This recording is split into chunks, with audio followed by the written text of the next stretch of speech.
All right, let's talk about a fortune-telling paper effect. This is a fun trick you can do with paper. I can't really show you a performance of this because I need a spectator, but I'm gonna walk you through it. Hopefully we'll talk about it in class, or you'll see it live in class, and that way you'll have a framework of how it goes. You're gonna need a couple of things. First of all, you're gonna need an envelope. Inside the envelope, you're gonna have some pieces of paper, some small pieces of paper, and this is kind of key. You want small pieces of paper because all these pieces of paper have to fit inside somebody's cupped hands, okay?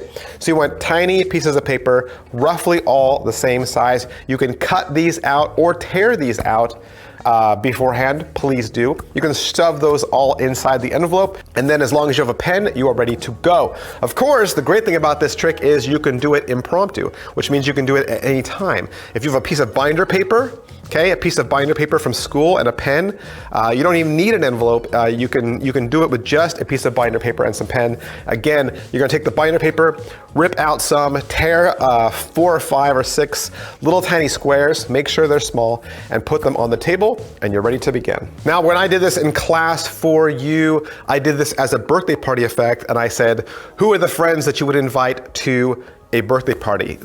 When you do this with another person, you're always gonna get them to give you names. And so you can come up with any idea for how you want to gather those names. You can come up with any story. The story I went with was you're gonna have a birthday and you're gonna invite some people over to your party. Who are the people that you would invite? Just give me 5 or 6 names, okay? That's how I started. And then it becomes a prediction effect because in the middle of the trick, I say that I'm gonna write down one of those names as my prediction for the person who will give you the largest present. The spectator then picks up all the names, puts them in their cupped hands, and they shake the names, and then they drop the names on the table. And the way this works is every single name that lands face down is eliminated. Every single name that's left face up is used again. Those names are picked back up, placed into the hands, shaken, and then dropped on the table. Eventually, you do it enough times and you'll end up with one name. The name is read out loud, and the magician then turns his prediction over, and the 2 names match. How do you do it? What's the secret? Well, it's actually very simple.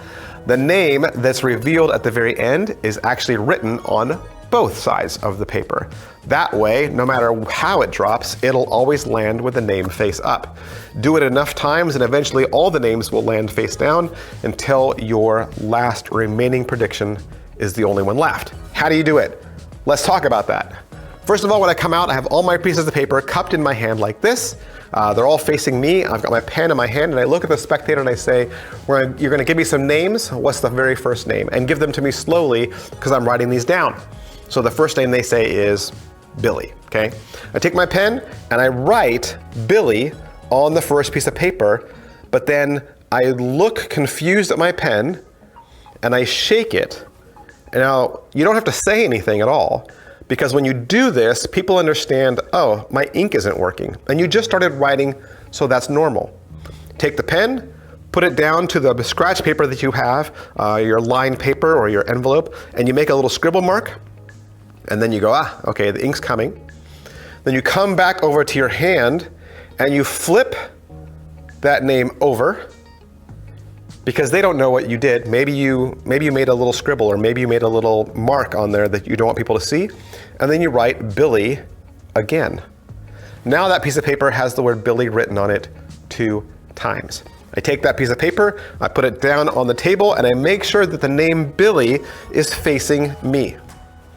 Second person, John. I write John, I put John on the table facing them. What's the next name? Andy. I write down Andy, I take the piece of paper and I put it on the table facing them. Next name, they say Lisa. I write Lisa, L-I-S-A. I take the piece of paper, lay it on the table facing them again. So all the names are now facing the spectator except for my prediction. And that's just really my way of remembering which person I'm now going to pick. I then go into my story and I say, all these people are invited to your birthday party.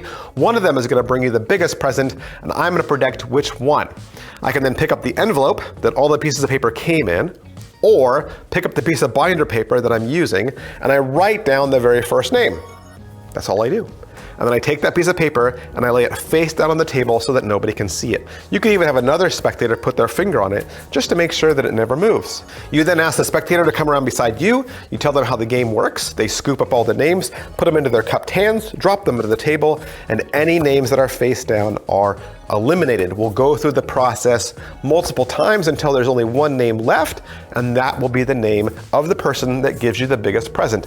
It's a fun little prediction effect. It's a fun little fortune telling effect that will sure to leave your spectators amazed. How did they know that would be the name that you would pick? Now, of course, the second rule of magic really applies here.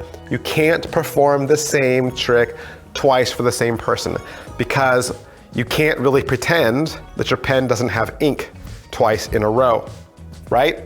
You can only make that gimmick work once.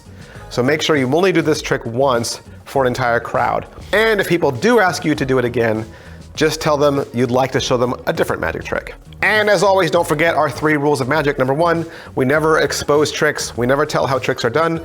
Number 2, we never do the same trick twice for the same person. And number 3, we always practice our tricks until they are perfect. Thanks. I'll see you guys next week. Bye.